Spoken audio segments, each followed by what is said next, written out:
महिलाओं को अधिकार देने का, महिलाओं की शक्ति का उपयोग करने का वो काम शायद ईश्वर ने ऐसे कई पवित्र काम के लिए मुझे चुना है।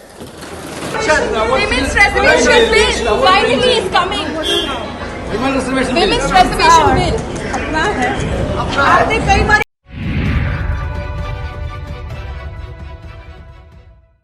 नमस्कार, इन खबर में आपका स्वागत है। नई संसद में महिला आरक्षण बिल पेश हो गया और इसके साथ ही क्रेडिट लेने की होड़ भी शुरू हो गई। प्रधानमंत्री नरेंद्र मोदी ने संसद में ये कहा कि इस काम के लिए ईश्वर ने हमें चुना है, ऐतिहासिक फैसला होने जा रहा है। उधर कांग्रेस कह रही है कि सबसे पहले हमने राज्यसभा में इसे 2010 में पास कराया था। यकीन नहीं होता, पहले तो चिट्ठीबाजी हो चुकी है, चिट्ठी लिखी जा चुकी है। सुनिए सोनिया गांधी क्या कह रही है।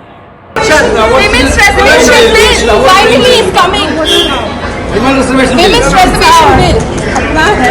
आपने कई बार कह रहे हैं कि ये अपना है और तमाम सारे कांग्रेसी नेता जो है ट्वीट कर रहे हैं और जो है इस बात को लेकर के क्रेडिट ले रहे हैं कि सबसे पहले हमने पास कराया था राज्यसभा में, लोकसभा में ये पास नहीं हो सका था। इसलिए महिलाओं के लिए यदि सबसे पहले किसी ने आगे बढ़ करके कदम उठाया तो कांग्रेस है।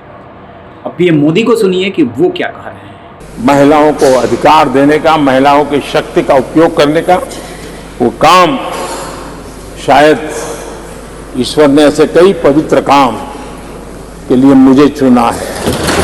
कह रहे हैं कि ईश्वर ने हमें इस काम के लिए चुना है। पुरानी संसद में जब विदाई ले रहे थे सब कुछ बहुत अच्छा था, लेकिन नई संसद में इस बिल को लेकर के, क्योंकि सबको पता है कि पक्ष और विपक्ष, सत्ता पक्ष और विपक्ष दोनों इस बिल को पास कराने के लिए राजी है, लिहाजा ये पास होना ही होना है, तो क्रेडिट के लिए होड़ तो लगेगी। अब जो सबसे बड़ा सवाल ये है कि जो केसीआर आए थे बीआरएस वाले, पहले तो लगा ऐसा जैसे कि वो विपक्षी गठबंधन में शामिल होंगे। विपक्षी गठबंधन में जैसे ही कांग्रेस ने वहाँ पर तेलंगाना में मजबूती से चुनाव लड़ने का ऐलान कर दिया, वैसे ही जो उससे भी अलग हो गए और एनडीए से भी कभी उनका रिश्ता तो रहा नहीं, तो उससे भी अलग रहे। और उनकी बेटी ने 10 मार्च को की कविता ने 13 दलों के साथ इसी मुद्दे को लेकर के, महिलाओं के आरक्षण को लेकर के धरना प्रदर्शन किया था। कांग्रेस उसमें शामिल नहीं हुई थी। अभी 2-3 दिन पहले केसीआर ने इसको लेकर पीएम को चिट्ठी लिखी थी, तो वो धरना प्रदर्शन भी देखेंगे कैसे जो है क्रेडिट लेने के लिए अब वो सारी बातें आ रही है सतह पे। यहाँ तक बात हो गई क्रेडिट लेने की, और भी दल हैं जो क्रेडिट लेने की कोशिश कर रहे हैं। अब जो पेच फंस रहा है इसमें कि ये तो व्यवस्था की गई है बिल में कि जो SC ST को आरक्षण मिलता है उस आरक्षण के अंदर उनके अंदर की महिलाओं को 33% आरक्षण की व्यवस्था की जाएगी। यानी कि जितनी भी सीटें SC ST के लिए आरक्षित है उसमें 33% महिलाओं को टिकट मिलेगा।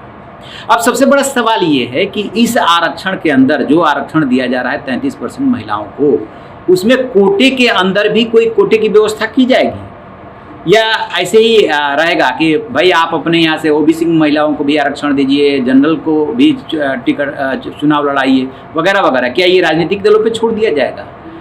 तो आपको 2010 की बात याद दिलाएं कि जब राज्यसभा में ये बिल पेश हुआ था तो उस वक्त का जब विजुअल देखेंगे तो कैसे जो सभापति हैं उनसे जो है कागज छीन रही है, आरजेडी और समाजवादी पार्टी इसका विरोध कर रही थी। पास हो गया था राज्यसभा, लोकसभा में नहीं ले आने की हिम्मत हुई और न पास हो सका, तो वो सब हुआ था। अब क्या कह रहे हैं आरजेडी, वही आरजेडी है, उसके नेता है मनोज झा, राज्यसभा में सांसद हैं, वो क्या कह रहे हैं जरा उनकी सुनिए। हमारा सिर्फ इतना कहना है कि राष्ट्रीय जनता दल का मानना है कि विमेन रिजर्वेशन बिल के हम पक्ष में हैं, लेकिन अगर आप चाहते हैं कि आपके लोकतंत्र का डिपेंडिंग हो तो आपको उसमें मौलिक रूप से तय करना होगा कि अनुसूचित जाति, जनजाति और अत्यंत पिछड़े वर्ग की महिलाओं को अगर आप कोटा विदिन कोटा नहीं करते हैं तो इसका मतलब आपकी दिलचस्पी broader framework of democracy. Manoj Jha को सुन लिया। अब राम गोपाल यादव जो समाजवादी पार्टी, यही दोनों पार्टियां हैं जो मुखर होकर के 2010 में विरोध कर रही थी, तो राम गोपाल यादव को भी सुनिए। पिछड़े वर्ग की और दलित महिलाओं के लिए कोटे के अंदर कोटे रिजर्वेशन होना चाहिए और ये रिजर्वेशन का सीट रिजर्वेशन का अधिकार पॉलिटिकल पार्टीज को देना चाहिए। इलेक्शन दोनों दलों का आज भी यही स्टैंड है कि कोटे के अंदर कोटा होना चाहिए, यानी कि जो 33% महिलाओं को आप आरक्षण देने की व्यवस्था करने जा रहे हैं उसमें ओबीसी महिलाओं के लिए अलग से उसमें आरक्षण कीजिए, यानी कि 33% के अंदर ओबीसी महिलाओं को बता दीजिए कितना % जो है आरक्षण मिलेगा। एक सवाल ये है, यहाँ पे फंस रहा। दूसरी बात ये हो रही है कि ये अधिकार किसको दिया जाएगा, राजनीतिक दलों को, या संविधान में प्रोविजन कर दिया जाएगा, ये चला जाएगा चुनाव आयोग के पास। चुनाव आयोग कहेगा कि देखिए महिलाओं के लिए ये सीटें हमने आरक्षित कर दी है, अब यहाँ पर आपको महिलाओं को ही टिकट देना होगा, जैसे कि SC/ST के मामले में होता है।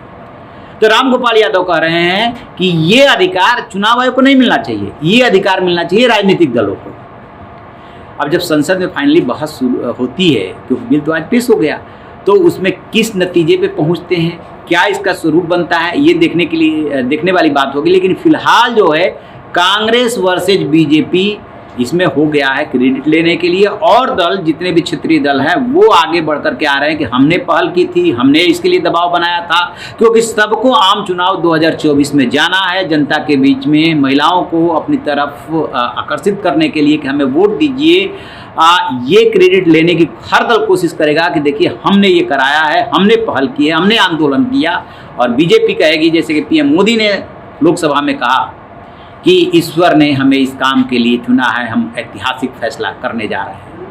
ये तो 2024 का रिजल्ट बताएगा किसको इसका कितना फ़ायदा मिला, लेकिन ये तय मानिएगा कि बीजेपी इसे बहुत बड़ा इशू बनाने जा रही है, और बहुत सोच समझ करके उसने फैसला किया है कि महिला आरक्षण एक ऐसा बिल होगा जिस पे कोई भी राजनीतिक दल विरोध नहीं कर पाएगा, ये पास भी हो जाएगा और इसका चुनावी लाभ भी मिलेगा। इस पर हमारी नज़र रहेगी।